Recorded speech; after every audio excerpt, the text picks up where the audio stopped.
Sudarmaji mungkin boleh diceritakan sedikit kronologinya sebenarnya seperti apa sih Pak? Ya, dari kronologi kejadian, kita memperkirakan kejadian itu pukul 7.30 ya, waktu Indonesia bagian Barat. Tapi saya mendapat laporan itu sekitar pukul 8:30. Ada warga yang datang ke rumah melaporkan bahwa bahwa Bapak Sandi Permana sudah meninggal dunia dan menyampaikan bahwa beliau meninggal dunia karena ditusuk orang. Jadi secara spontan saya terkejut dan langsung mendatangi tempat kejadian perkara yang memang tidak jauh dari rumah saya juga. Dan lokasinya memang di jalan umum, di gang ya. Itu jam 9. Kondisi di TKP ada sepeda motor listrik, sendal, dan bercak-bercak darah yang berceceran. Kemudian menurut informasi dari ini yang saya ketahui ya. Tapi sebelumnya sudah mendapat informasi bahwa ada yang melihat kejadian penusukan tersebut. Tapi kebetulan bukan warga saya. Jadi ada satu ibu-ibu yang melihat dan dia histeris teriak sampai akhirnya mengundang warga yang lain untuk keluar. Dan juga ada beberapa warga yang melihat korban berlari ke arah, bukan ke rumahnya tapi ke rumah orang lain yang kebetulan orang itu bekerja sebagai perawat di salah satu rumah sakit di Cikarang.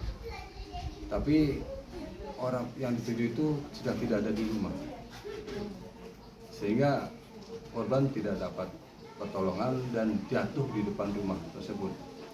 Kemudian ditolong oleh 2 orang warga yang ada di lokasi jatuhnya korban, yang juga sama-sama mengenal, memang semua masih warga di satu RT, dan membawa korban ke Rumah Sakit Harapan Mulia Cibarusah. Karena berbagai macam alasan, Harapan Mulia tidak dapat memberikan pertolongan sehingga dirujuk ke RSUD Cilengsi sampai akhirnya dinyatakan meninggal dunia. Pak, kata dari penuturan dari istri almarhum juga dijelaskan kalau misalnya sebelum beliau mengembuskan nafasnya dia menyebutkan nama seorang pelakunya yaitu Limbat. Iqbal. Gimbal. Mungkin dari Bapak Sumarji sendiri sebagai seorang RT mengenal nggak sih Pak sosok Gimbal ini seperti apa? Kalau satu persatu saya sebagai ketua RT mungkin paham siapa warga saya, termasuk pelaku yang berinisial atau yang kita sering panggil dengan sebutan Gimbal, karena memang profil dirinya itu rambut gimbal gondrong. Jadi kita menyebutnya dengan Bapak Gimbal. Secara khusus saya tidak banyak terlalu mengenal lebih dalam karena memang orang dan juga orang-orang lain tidak ada kekhususan ya. Cuman yang paling ketara dari sifat atau karakternya adalah pendiam dan agak tertutup.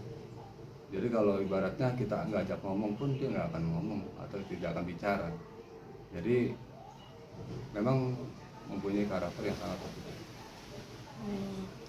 Pak, tapi kan ini kalau saya nggak salah juga awal mulai itu karena ada perseteruan saat rapat warga ya Pak. Ya. Itu mungkin apa sih Pak yang menjadi intinya kenapa ada ribut antara almarhum memang dan gini, pelaku?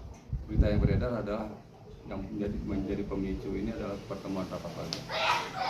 Rapat warga tersebut juga terjadi di bulan Oktober tahun 2024. Tanggalnya sekitar tanggal 20-an Oktober ya.